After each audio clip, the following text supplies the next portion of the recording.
My name is Nick Brand. I'm the Director of Corporate Programs at the Chicago Council on Global Affairs, and thank you all for joining us this evening. I'd like to take this opportunity to welcome George Friedman to the Chicago Council. I believe it's his first time here, so thank you so much for being with us. No place is really pacific for very long. I mean, neither the United States, we have constant wars, okay? Europe will, I suspect, not return to the 31 years, but it will return to humanity. They will have their wars, they will have their peace, they will live their lives. It will not be 100 million dead, but the idea of the European exceptionalism, I think, is the one suffering the first death. There will be conflict. There was conflict in Yugoslavia, and there's certainly conflict now in Ukraine. As to the relationship to the United States, we no longer have a relationship with Europe. We have a relationship with Romania, we have a relationship with France. There is no Europe to have a relationship with. Yes, the gentleman in the fourth row over here.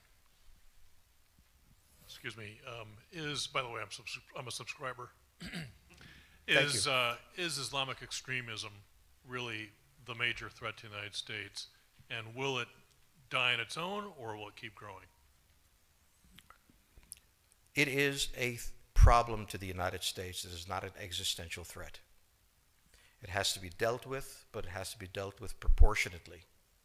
We have other foreign policy interests.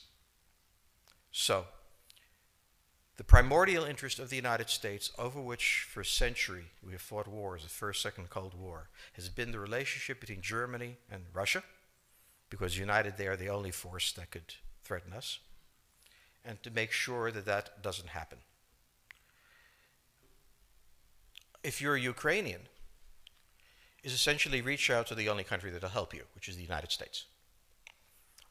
Last week, 10 days ago, General Hodges, Commander U.S. Army Europe, visited Ukraine. He announced that U.S. trainers would now officially be coming, not just unofficially coming. He actually pinned medals on Ukrainian fighters, which by protocol of the military is not the way. Foreigners don't get to pin on, medals, but he did, showing that this was his army. So the United States would be pre-positioning armor, artillery, and other equipment in the Baltics, Poland, Romania, and Bulgaria, which is a very interesting point. So the United States, and now yesterday the United States announced that it would be sending weapons. Tonight, of course, they denied it, but they are. The weapons will go. In all of this, the United States has acted outside the context of NATO. Because NATO has to have a 100% vote. Any one country can veto anything. And the Turks will veto it just for giggles. The point is that the United States is prepared to create a cordon sanitaire around Russia. Russia knows it. Russia believes that the United States intends to break the Russian Federation. I think that, as Peter Lorre put it, we don't want to kill you, we just want to hurt you a little bit. Either way, we are back in the old game. And if you go ask a Pole or a Hungarian or a Romanian, they live in a totally different universe from a German. And they live in a totally different universe from a Spaniard. So there is no commonality in Europe. But if I were a Ukrainian, I would do exactly what they're doing. Try to draw the Americans in. The United States has a fundamental interest. It controls all the oceans of the world. No power has ever done that. Because of that, we get to invade people and they don't get to invade us. It's a very nice thing. Maintaining control of the sea and control of space is the foundation of our power. The best way to defeat an enemy fleet is to not let it be built. The way the British managed to make certain that no European power could build a fleet was to make sure the Europeans were at each other's throats.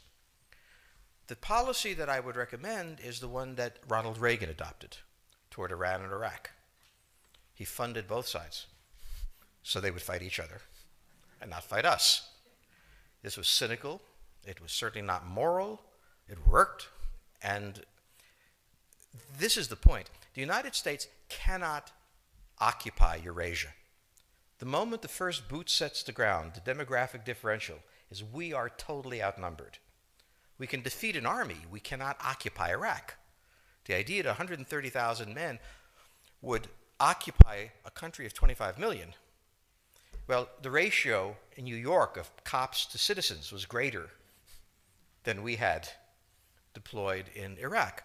So we don't have the ability to go across, but we do have the ability to, first, support various contending powers so they concentrate in themselves with political support, some economic support, military support, advisors, and in extremis, do what we did in Japan, in Vietnam, in Iraq, and in Afghanistan, spoiling attacks. The spoiling attack is not intended to defeat the enemy. It's intended to throw him off balance. What we did in each of these wars, in Afghanistan, for example, is we threw Al-Qaeda off balance. The problem we have, since we're young and stupid, is that having thrown them off balance, instead of saying, okay, job well done, let's go home, we said, well, that was easy. Why don't we build a democracy here? This was the moment of dementia that came in. The answer, therefore, is the United States cannot constantly be intervening throughout Eurasia. It must be selectively intervening and very rarely. That is the extreme moment. We cannot, as the first step, send American troops. And when we send American troops, we have to clearly understand what the mission is, limit it to that, and not develop all sorts of psychotic fantasies. So hopefully we've learned that this time. It takes a while for kids to learn lessons. But I think you're absolutely right. We cannot, as an empire, do that. Britain didn't occupy India. It took various Indian states and turned them against each other and provided some British officers for an Indian army. The Romans did not send vast armies out there. It placed kings like, various kings it created under the emperor, and those kings were responsible for maintaining the peace. Pontius Pilate was an example. So empires that are directly governed by the empire, like the Nazi Empire, fail. No one has that much power. You have to have a level of cleverness. However, our problem is not yet that. It is actually admitting that we have an empire. So we haven't even gotten to that point where we don't think we can kind of go home and it'll be over and done. And so we're not even ready for chapter 3 of the book. Next question, please. The question on the table for the Russians is, will they retain a buffer zone that's at least neutral? Or will the West penetrate so far in the Ukraine that they're 70 miles away from Stalingrad and 300 miles away from Moscow? For Russia, the status of Ukraine is an existential threat. And the Russians cannot let go. For the United States, in the event that Russia holds onto the Ukraine, where will it stop? Therefore, it's not an accident that General Hodges, who's been appointed to be blamed for all of this, is talking about prepositioning troops in Romania, Bulgaria, Poland, and the Baltics.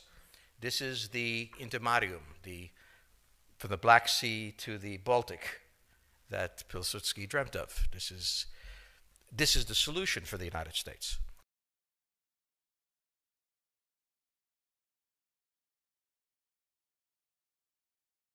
The issue to which we don't have the answer is, what will Germany do?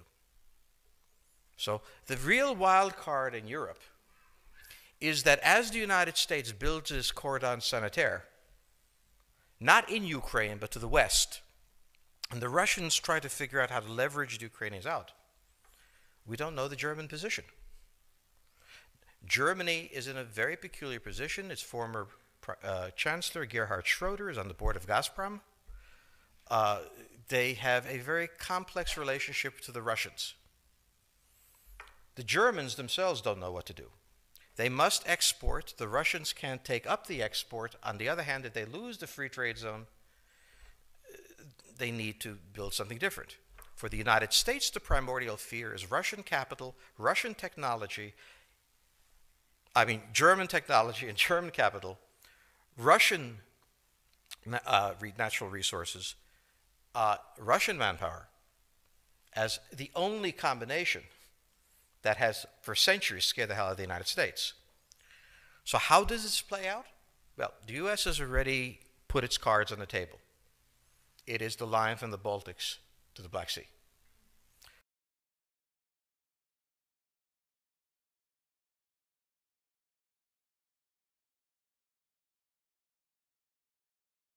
For the Russians, their cards have always been on the table.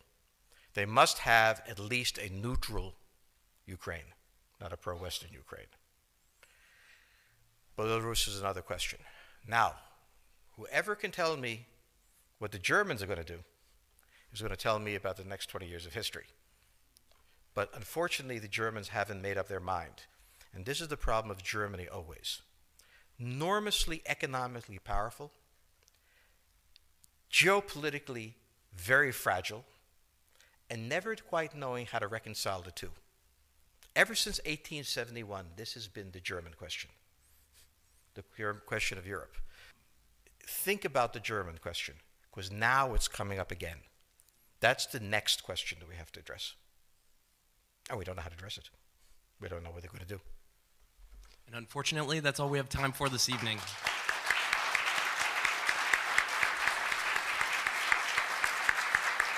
Thank you so much.